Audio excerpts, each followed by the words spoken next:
ఇప్పుడే country delight యాప్ని download చేసుకోండి. Download the country delight app now.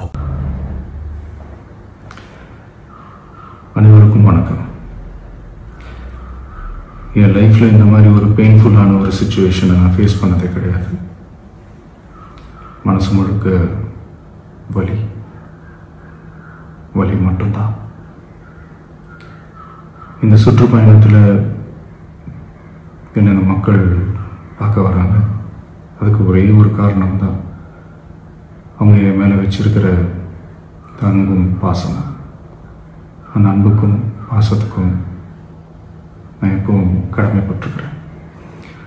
அதனால தான் இந்த சுற்றுப்பயணத்தில் மற்ற எல்லா விஷயங்களையும் தாண்டி மக்களுடைய சேஃப்டி, அதில் எந்த காம்ப்ரமைஸும் பண்ணிடக்கூடாதுன்றதுக்காக தான் அது என் மனசில் ரொம்ப ஆழமாக இருக்கும் அந்த எண்ணம்.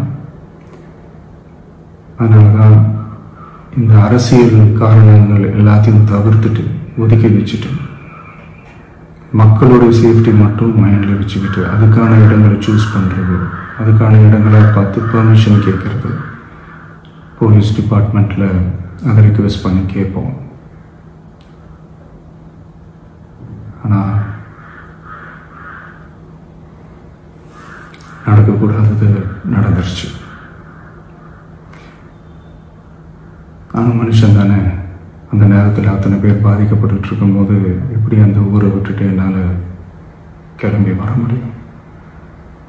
நான் திரும்ப போகணும்னு இருந்துச்சுன்னா அது ஒரு காரணம் காட்டி அங்கே வேறு சில பதட்டமான சுச்சுவேஷன்ஸ், வேறு சில அசம்பாவிதங்கள் அந்த மாதிரி எதுவும் நடந்துடக்கூடாதுன்றதுக்காக தான் நான் அவாய்ட் பண்ணேன்.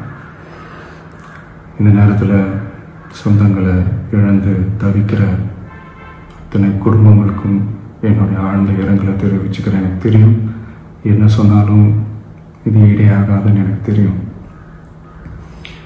ஹாஸ்பிட்டலில் ட்ரீட் பண்ணிகிட்ருக்கிற எல்லாருமே சீக்கிரமாக க்யூர் ஆகி வரணுன்றதை இந்த நேரத்தில் நான் வேண்டிக்கிறேன். கூடிய சீக்கிரமே உங்கள் எல்லாரையும் நான் சந்திக்கிறேன். இந்த நேரத்தில் எங்களுடைய வலிகளை, எங்களுடைய நிலைமையை புரிஞ்சுக்கிட்டு எங்களுக்காக பேசின அரசியல் கட்சிகளை சார்ந்த நண்பர்கள், தலைவர்கள் அனைவருக்கும் என்னுடைய நன்றியை தெரிவிச்சுக்கிறேன். கிட்டத்தட்ட ஒரு 5 மாவட்டத்துக்கு பிரச்சாரத்துக்கு போனோம். இந்த மாதிரி எதுவுமே நடக்கல. ஆனால் கரூரில் மட்டும் ஏன் எப்படி நடக்குது, எப்படி நடக்குது? மக்களுக்கு எல்லா உண்மையும் தெரியும். மக்கள் எல்லாத்தையும் பார்த்துக்கிட்டு இருக்கிறாங்க. கரூரை சேர்ந்த அந்த மக்கள் அந்த உண்மையெல்லாம் வெளியில் சொல்லும்போது எனக்கு கடவுளே நேரில் வந்து இறங்கி அந்த உண்மைகள்லாம் சொல்கிற மாதிரி எனக்கு தோணுச்சு.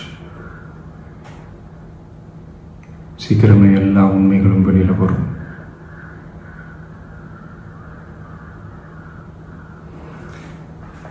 எங்களுக்கு தரப்பட்ட இடத்துல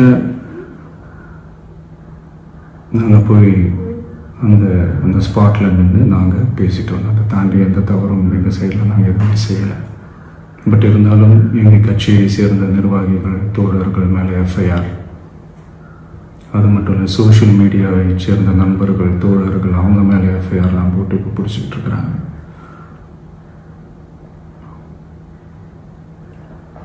சிஎம் சார், உங்களுக்கு ஏதாவது இந்த பழி வாங்கணும் அப்படின்ற எண்ணம் ஏதாவது இருந்துச்சுன்னா என்ன வேணாலும் பண்ணுங்க.